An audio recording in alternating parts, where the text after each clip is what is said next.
Halo, berjumpa lagi dan saya Erwin Supandi dari Winnerstocks Indonesia. Senang sekali bisa berjumpa lagi dengan Bapak Ibu di Market Review untuk perdagangan tanggal 28 Januari 2021. Dan hari ini market dipenuhi sentimen fear ya. Mulai dari market Amerika sampai market Indonesia semua sentimennya fear. Maksudnya bukan sekedar cuma sentimen ya. Market juga menebar berita fear juga, ya khususnya di Amerika. Dan saya sudah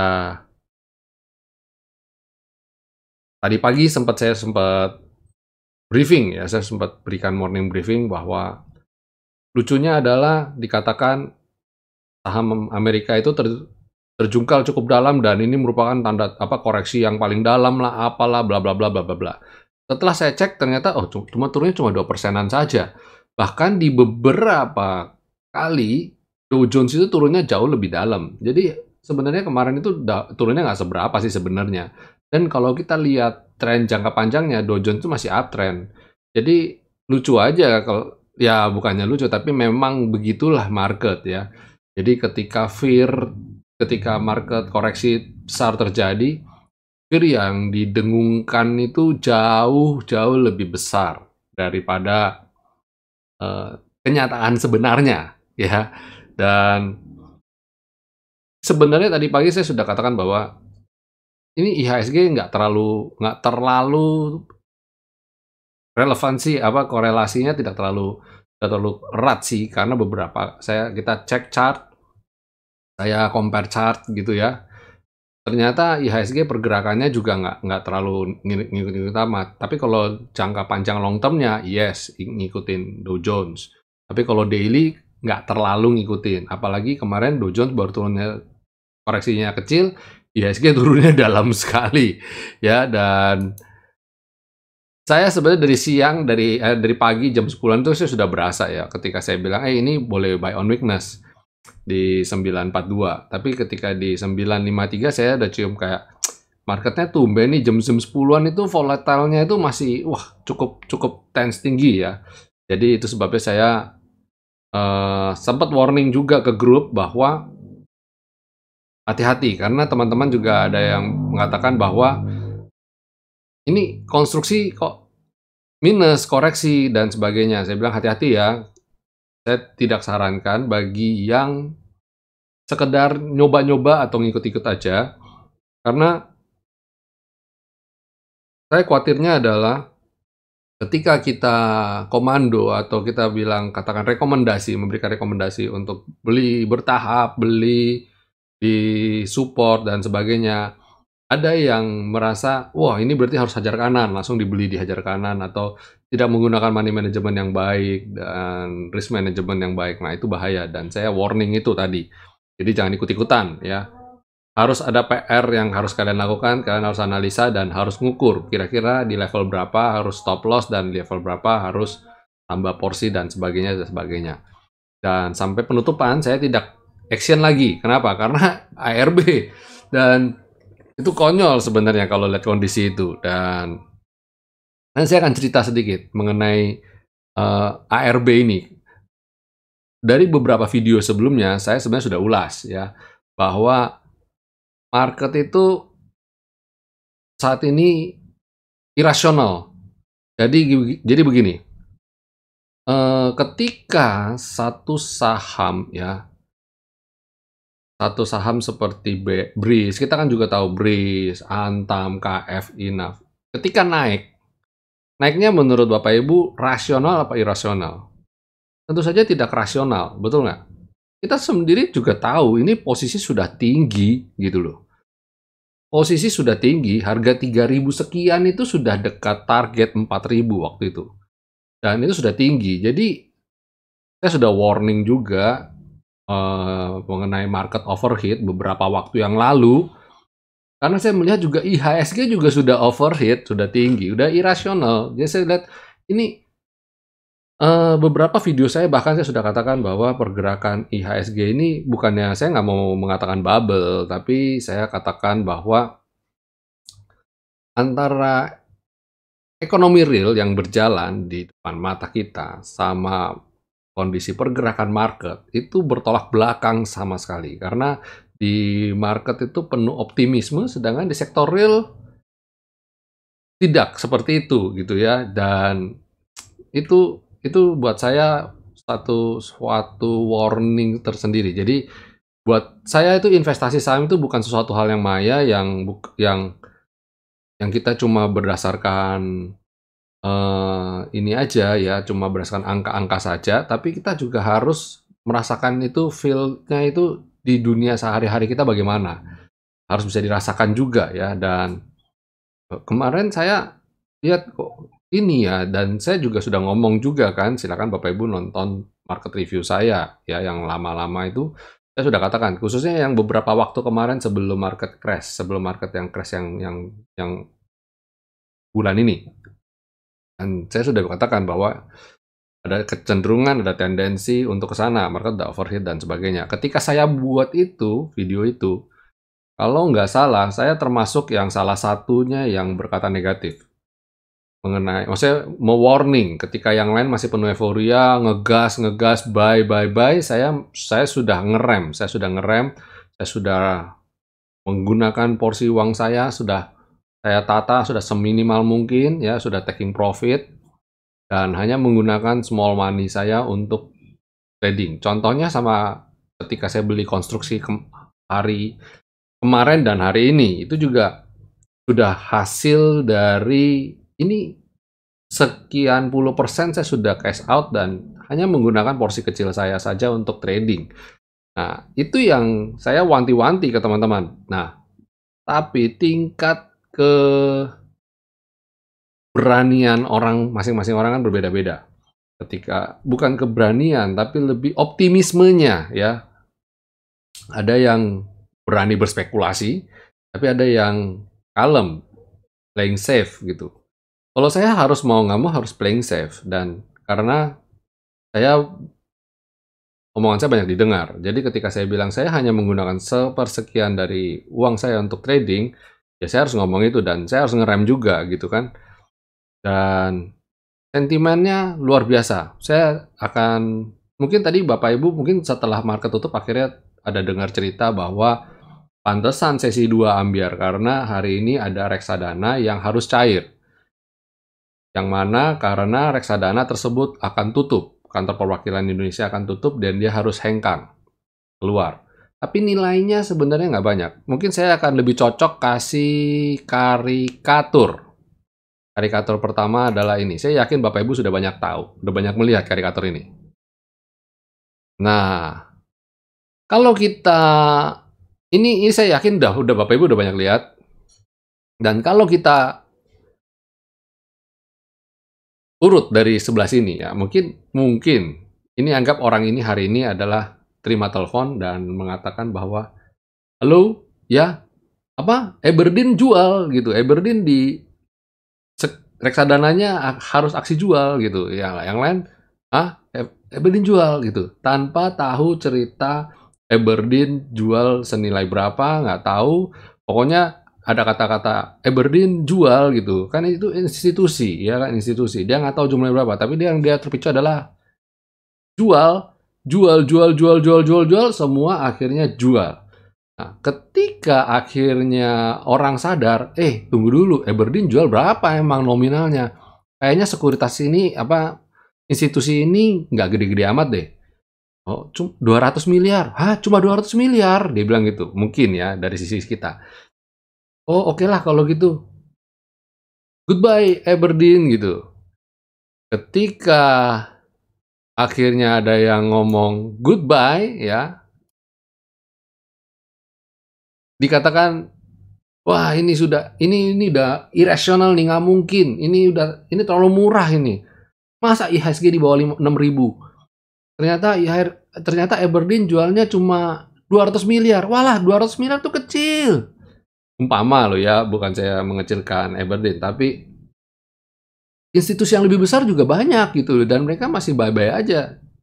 Coba lihat, asing net sell apa net buy? Ternyata asing net sell-nya waktu kejadian itu mungkin net sell-nya cuma 50 bio.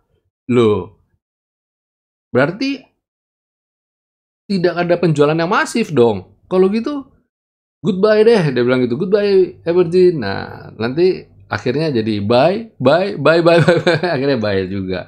Jadi ya sentimen market ya seperti itu. Jadi bagi Bapak Ibu yang kondisi saat ini mungkin eh, kita harus akuin kondisi saat ini seperti saya katakan banyak sekali trader-trader baru yang tidak mengerti mengenai sentimen dan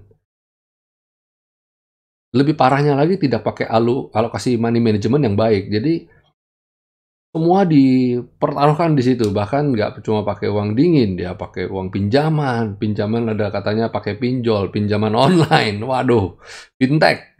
Yang kita lihat bunganya itu ngeri banget gitu loh ya. Bahkan dia mungkin gadaikan ini, itu, dan sebagainya. Pakai dana margin lagi. Lebih parahnya lagi dia tidak tahu dana margin itu apa. Jadi banyak ketidaktahuan terhadap mekanisme pasar.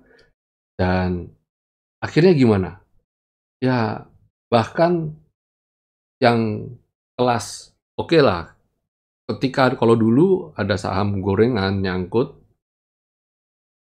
kita bilang ya belinya gorengan. Nah, kalau sekarang yang sedang ARB sampai berapa kali itu?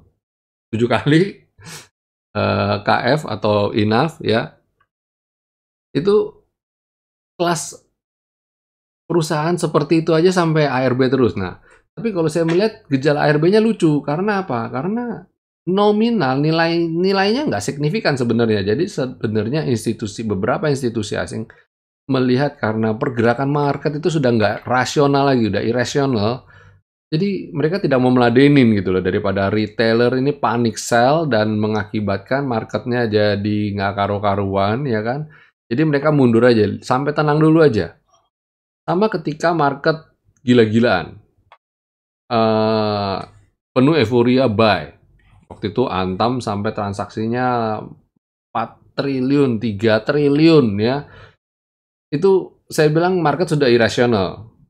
Yang mana ketika itu sebenarnya Antam transaksinya nggak pernah segede itu, dan dia gede banget. Dan belum lagi Breeze, belum lagi beberapa emiten lain. Yang mana ketika itu perusahaan sekelas BCA, sekelas BRI aja transaksinya jauh di bawah Antam. Dan itu sebenarnya market irasional. Udah kelihatan sebenarnya gejala nggak enaknya kelihatan. Mereka itu nggak ngukur, nggak melihat bahwa ini harganya sudah tinggi dan sebagainya. Pokoknya masuk karena euforia market. Nah, yang kayak begitu tuh berbahaya. Ya, saya sarankan kalian harus lebih dewasa. Jadikan ini sebagai pelajaran lah. Jadikan ini sebagai pelajaran. Jadi kelas KF, INAF sampai ARB berturut-turut gitu. Ini boleh dibilang nih saat ini market lagi penuh fear, ya, ketakutan yang seperti saya bilang di awal. Banyak trader merasa pokoknya begitu besok buka nggak ARB saya jual. Jadi di mindsetnya ada bawaannya cuma itu aja. Tidak berpikir rasional untuk harganya sudah di bottom dan ketika saya bisa belanja saya harus coba untuk average down dan sebagainya. Ya, saya nggak sarankan untuk average down di INAF dan KF. Tapi kalau INAF dan KF sih itu sentimennya udah ambiar sih. Saya udah susah ngomong udah. Tapi bagaimana dengan perusahaan-perusahaan lain? Kita sampai perusahaan lain yang seharusnya selayaknya bisa rebound, jadi nggak bisa rebound. Karena apa? Sentimen. Seperti saya sudah bilang, ini efek domino dari perusahaan yang top frequent, top active, ya, top value, itu posisinya di ARB semua, minus 7%, 7%. Nah, itu kayak penyakit menular. Yang satu ARB, yang lain ikut ARB. Contoh saat ini tadi emiten konstruksi. Tadi Wika masih bercoba bertahan untuk tidak ARB, tapi karena saudara-saudaranya yang lain ARB, dia solidaritas ARB juga. Ya yang kayak gitu loh. Jadi gimana ya? Itu kayak penyakit menular. ARB 7% itu sesuatu yang gampang dicapai. Coba Bapak Ibu ukur bid offer.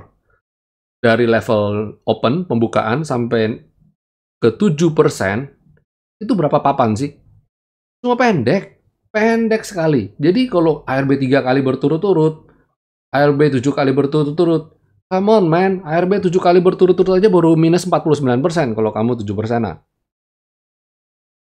Yang mana ketika zaman saya trading waktu sebelum pandemi, ARB 2 kali aja udah 50%. Seperti saya sudah bilang, ini market jadi irasional, ketemu sama banyak trader-trader yang tidak paham dengan resikonya, tapi begitu kena panik, waduh, bahaya banget, bahaya banget. Sampai hari ini ada berita bahwa lucu banget sih sebenarnya. Sebenarnya itu juga berita nggak relevan. Wartawan memang suka cari sensasi sih sebenarnya. Jadi katakan bahwa Bandar rugi 300 sekian triliun gara-gara trader retail. Come on, nggak mungkin lah Bandar rugi sampai 300 T hanya gara-gara retail. Ini bandarnya, ini coba cek lah, volumenya kecil banget. Itu volume transaksi hari ini transaksi cuma 16,2 triliun total transaksi IHSG. Yang mana rata-ratanya pernah mencapai 20 triliun. Berarti kan di bawah rata-rata banget. Ya, jadi kalau saya lihat, kalau saya lihat kita itu seolah kayak sedang diajak naik roller coaster. Cuma penumpang di dalamnya itu tidak tahu tikungan-tikungan, turunannya berapa dalam, nggak ada yang tahu. Pokoknya mereka pokoknya tahunya adalah, wah, ini harus begitu naik, ya ikut naik, ya keplok-keplok. Tapi begitu turun, teriak-teriak. Tapi ya gitulah, saya sangat sayangkan sekali. Kita lihat mimiknya ya, investor di bawah turun. Jadi bull dan bear ini naik di depan, mereka mimpin pergerakan bursa ya, naik turun gitu kan. Ya nggak heran sih ya, yang mana sekelas media massa Amerika saja menurut saya terlalu membesar-besarkan naiknya saham small cap. Itu kan gorengan tuh, game station ya, atau sama satu lagi sama apa itu ya, naik 300%. Nggak ada arti naik 300%, cuma saham senilai 10-20 US dollar. Naik 300% berapa sih? Nggak ada arti untuk kelas market cap sebesar Amerika. Nggak ada arti lah. Itu aja diulas. Ngapain diulas? Itu kayak gitu nggak perlu diulas. Mereka udah biasa yang kayak barang begituan, ya kan? Dan saya lihat hari ini penutupan hari ini, dan saat ini tertahan di level support. Saya gambar kotak ini kemarin, jadi Bapak Ibu silakan lihat, ukur aja. Saya memang nggak pakai skala, tapi batas bawahnya kan nempel sama candlestick ini. Jadi ini nggak direkayasa dan benar-benar dia mandeknya di situ gitu. Besok apakah turun lagi? Kalau saya lihat di bawah skyline punya tendensi besar turun. Jadi hati-hati Bapak Ibu, punya tendensi besar turun. Tapi besok kita berharap market memiliki rasionalitas, kembali waras istilahnya. Ya, kembali waras. Jadi besok kita berharapkan untuk rebound. Dan saya baru sadar setelah sore tadi, saya lihat, oh ternyata polanya mirip banget ya. Mancing ke bawah, seakan-akan kayak bakal rebound, besoknya dibanting. Ini pun sama. Seakan-akan kayak rebound, besoknya dibanting. Ini seperti kayak, sebenarnya market maker tuh kayak mau memberi pelajaran sih kepada para trader sebenarnya. Ya, semoga nggak benar begitu ya. Tapi kayak seolah kayak, ini loh, kondisi market itu kayak begini. Jadi jangan belajarlah dari kondisi ini ya. Jadi kita berharap kalau besok market bisa kembali rebound seperti sedia kala, dan setidaknya sampai ke selendang dulu. Dari teman-teman yang posisi masih bukan nyangkut, saya yakin nyangkut itu adalah bahasa yang kita sebenarnya minusnya nggak dalam kok. Minusnya nggak dalam, kalau masih sekitar 10%-an isi lah. Bapak Ibu masih mau keluar, segeralah keluar. Karena ketika kita di awal Januari dan Februari, awal tahun 2020 kemarin, itu sekali minusnya kita itu dalam. Sampai akhirnya pemerintah memberlakukan ARB 7%. Sebelumnya kan ARB-nya 25%. Akhirnya ketika, oh ini jelek nih, langsung market hold. IHSG turun 5%, hold. IHSG turun 5%, hold. Jangan-jangan Bapak Ibu yang nonton ini nggak tahu hold itu apa, nggak ngalamin ketika ambiarnya market ketika itu, ya. Jadi saya lihat ini sebenarnya masih oke-oke aja. Kita waktu itu tuh ngalamin market tengah jalan harus dihentikan dan cooling down supaya apa? Nggak turun lebih dalam lagi. Begitu turun market indeks, ngomong indeks ya, indeksnya turun 5%, langsung dihentikan itu perdagangan. Reses dulu, istirahat dulu, cooling down dulu.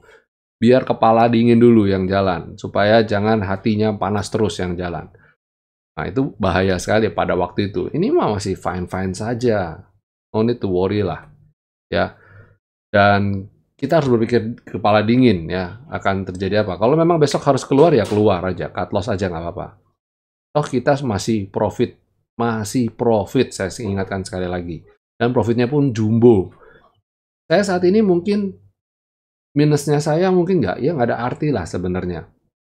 Profitnya masih di level 9%-an, 90% atau mungkin ke paling pahit-pahitnya 80-an%. Masih fine-fine saja, apalagi saya trading dengan small size ya. Size-nya saya turunin sehingga kita bisa trading dengan nyaman. Mau kayak hari ini saya nggak cut loss. Kita tadi ada meeting, kita masih analisa ketawa-ketawa, dan bukan ketawa-ketawanya, tapi kita lebih saya bilang sama teman dan saya bilang di grup juga, udahlah, nggak usah liatin inilah, ini marketnya irasional. Kalau mau serok jangan sekarang, kita tunggu aja. Kalau memang harus kena cut loss ya cut loss saja. Kalau harus taking profit ya taking profit saja. Aman aja, nggak apa-apa, nggak usah khawatir. Saya bilang gitu. Bahkan minus saya pun hari ini saya masih tertutup sama untung saya sama di Mika. Saya kemarin beli Mika dan posisi masih untung hari ini. Minus saya nggak nyaris ketutup, udah bukan nyaris ya, posisi saya minus di sini tapi ketutup di Mika. Karena di Mika saya average up, saya lihat confirm naik lagi, saya tambah lagi. Sedangkan yang di sini, karena dia turun, saya nambah dikit, cicil-cicil. Kalau nambah berapa? Ya, paling maksimum 1% atau 10% dari total dana saya. Jadi kan nggak damage-nya nggak parah ketika marketnya ambiar. Itu yang saya bilang. Pastikan Bapak Ibu lihat resikonya, risk manajemennya bagaimana gitu ya. Dan saya sudah warning berkali-kali. Hati-hati, fasten your seatbelt, market belum kondusif.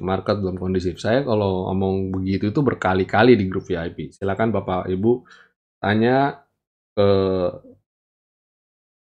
kita ya. Coach ada banyak ya di grup umum, banyak, ada juga, silakan Bapak Ibu tanyakan kepada mereka seberapa sering saya me-warning. Dan bahkan ada member-member kita yang sudah jadi member VIP tapi dia masih juga ada di grup umum. Seberapa sering saya me-warning untuk hati-hati. Dan untuk perdagangan besok bagaimana? Untuk perdagangan besok kita coba ulas bersama ya, apa yang kita antisipasi untuk perdagangan besok. Nah, seperti saya katakan, hari ini asing masih membukukan net buy. Malah net buy, penutupan tuh jadi net buy. Tadi menjelang penutupan minusnya net sell minus 50-an bio, berangsur-angsur membaik minus 20-an bio, terakhir begitu closing jebret, di waktu closing injury time tadi, asing ada sempat masuk lagi, nambah lagi, jadi total plus 52,49 miliar. Asing net buy. Jadi kalau orang bilang, wah Aberdeen jual 200 miliar. Aberdeen itu asing bukan? Walaupun dia jualnya reksadana Indonesia ya. Tapi waktu dia jual, posisi asing beli bisa nggak? Bisa. Ini yang saya bilang. Jangan mau kita didikte atau dijajah sama asing. Ya. Tapi ya gitulah. Sentimen jual dari para trader kita cukup besar rupanya ya. Kita coba lihat di sektoralnya, sektoral agriculture nggak bisa naik ke atas skyline, kepentok dan turun. Ya ini wajar, karena memang dia nggak sanggup naik ke skyline juga. Jadi memang pada masa itu masih posisi downtrend ya. Terus basic industry akhirnya turun dan tertahan di level skyline. Di bawah skyline malah. Jadi kita lihat apakah bisa rebound apa enggak. Penentuannya besok penentuannya. Karena besok adalah perdagangan akhir minggu. Jadi harapan saya, walaupun besok adalah hari taking profit sedunia, ya berharap taking profitnya tadi, bukan taking profit, tadi cut loss-nya tadi. Jadi besok udah capek jualan dan besok rebound. Udah oversold istilahnya. Kemudian ada finance. Finance juga koreksi ya, mendekati level support skyline. Kemudian consumer juga nggak usah ngomong, dia malah bikin lower low. Lagi market naik dia turun, lagi turun dia tambah turun ya. Pokoknya solider banget ini. Kemudian miscellaneous industry, wah tadi sempat naik tapi tertahan dan koreksi, tertahan selendang.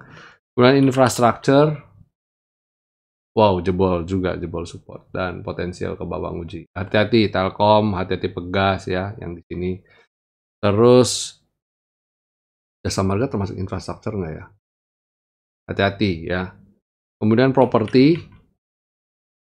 bagaimana? Ya properti seperti Bapak Ibu lihat tadi udah mau naik bagus-bagus, turun lagi. Dead sekarang tertahan di V-line. Besok kalau semoga dia naik lagi. Jangan sampai jebol V-line. Please, ayo kita doa sama-sama ya. Tadi sampai kemarin saya sempat bercanda ya, jam 7 kita nyalain lilin bareng-bareng.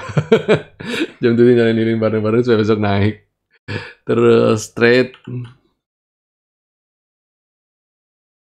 keren, masih tertahan ya. Era penghuni ini dan ya kita berharap aja oke banget buat semua ya. Sementara itu sektoral, terus kemudian untuk ada 5 emiten yang bisa untuk kita perdagangan untuk esok hari kita coba ya. Salah satunya Era, kita sekalian ulas. Nah, Era tertahan di selendang ya, tertahan di selendang. Ini menarik untuk dicermati jika besok dia mampu naik lagi ya. Kalau dia turun ke dalam selendang ya jangan. Tapi kalau dia bisa naik lagi silahkan beli. Kemudian Kota ini lumayan bagus ya. Walaupun saya sebenarnya ini ya dibilang lapis kedua ya nggak juga ya. Ini sebenarnya lapis ketiga, tapi saya lihat kok ya menarik, cukup menarik. Ya buat trading pendek aja, buat have fun aja ya. Capek kan minus mulu, jadi buat have fun aja. Kemudian S Hardware juga berusaha naik ke atas ya, naik ke atas V-line yang mana saya melihat ini bagus. Kalau dia bisa di atas V-line silakan ya. Ini siapa tahu ini adalah emiten anti badai. Kayak Mika, saya punya Mika itu emiten anti badai ya. Era juga anti badai termasuknya. Terus kemudian habis ini ada BMRI. BMRI kan koreksi Pak. Iya, tapi dia nggak jebol support. Dan kita melihat dia potensial untuk naik juga karena dia udah koreksi juga. Jadi kita berharap kalau dia bisa rebound di atas selendang silakan trading. Kalau dia turun ke bawah kita jaga waktu di bawah aja. Tapi saya lihat ini potensial ya. Buy on weakness potensial. Kemudian terakhir adalah United Tractor. Wow, ini juga mantul di V-line malah. Nah, areal ini enak kalau beli. Kita beli, jebol V-line, jual. Udah gitu aja.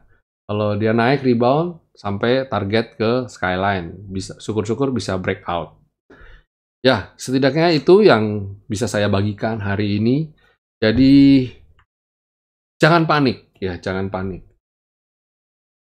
Bagusnya adalah yang kita rekomendasikan, yang saya tradingkan biasanya adalah emiten-emiten dengan valuasi, ya walaupun kita tidak melihat fundamentalnya. Maksudnya tidak memperhatikan strict, tapi dia masuk dalam kategori Kompas 100 atau LQ45. Yang mana perusahaan ini sangat liquid dan reputable, ya. Bagus ya, kita lihat dari mata kepala kita. Jadi kita lihat aja perusahaan ini masih established apa enggak ya. Kalau masih established ya tenang-tenang aja lah, nggak usah khawatir ya. Itu sebabnya salah satu cara bodoh buat menjadi investor adalah kita lihat apakah perusahaan ini kita kenali dan bisa kita kunjungi setiap hari. Contoh kayak Bank BCA, Bank BRI. Kita kan bisa lihat kantornya, kita bisa lihat transaksinya. Terus Bank Mandiri ya bisa lihat. Era, toko Era masih di mana-mana ya kan. Terus apalagi Unilever, produk Unilever masih kita pakai ya. Indofood masih kita makan. Jadi yang kayak begitu-begitu itu tenang-tenang aja lah, nggak usah terlalu panik lah, nggak usah. Cuma mereka akan tanya, Pak terus gimana dengan KF dan Inaf? Ya kita lihat apoteknya masih ada, vaksinnya aja belum selesai dibagikan, baru 2 batch. Ya baru 2 batch yang datang, itu pun import, belum hasil produksinya yang keluar. Kita berharap segera keluar dan segera divaksin itu akan baik sekali. Jadi sentimen yang baik. Jadi ya saat ini dengan konsep sebagai investor, ya tenang aja dulu. Untuk long term bagaimana? Untuk long term, ya selama belum kena trading stop, selama Bapak Ibu punya planningnya jelas ini mau kemana, berapa lama holdnya, jalan aja gitu. Jangan ikutan panik. Ya, itulah pentingnya belajar dan pentingnya ada di dalam grup. Itu sebabnya saya ajak Bapak Ibu untuk bergabung bersama kami di Winner Stock. Belajar. Sekarang pertanyaannya berapa banyak Bapak cut loss, Bapak Ibu cut loss? Mau cut loss terus-terusan, akhirnya modalnya malah hilang. Belajar dulu, ya belajar dulu dengan baik dan benar sehingga bisa mengenerate profit, dan ketika itu tradingnya jauh lebih nyaman, psikologi tradingnya juga lebih nyaman, dan tahu apa yang harus dilakukan. Dan satu lagi saya ajak Bapak Ibu untuk subscribe channel YouTube kami dan tekan tombol loncengnya. Jika Bapak Ibu mendapat manfaat-manfaat yang baik dari channel YouTube ini, jangan lupa untuk bagikan. Dukung kami untuk semakin berkembang dan beri jempol di video-video kami. Terima kasih sudah menyaksikan video channel YouTube ini. Senang sekali bisa berbagi. Sekali lagi, stay safe, stay healthy, dan selalu belajar bersyukur di setiap saat, setiap waktu.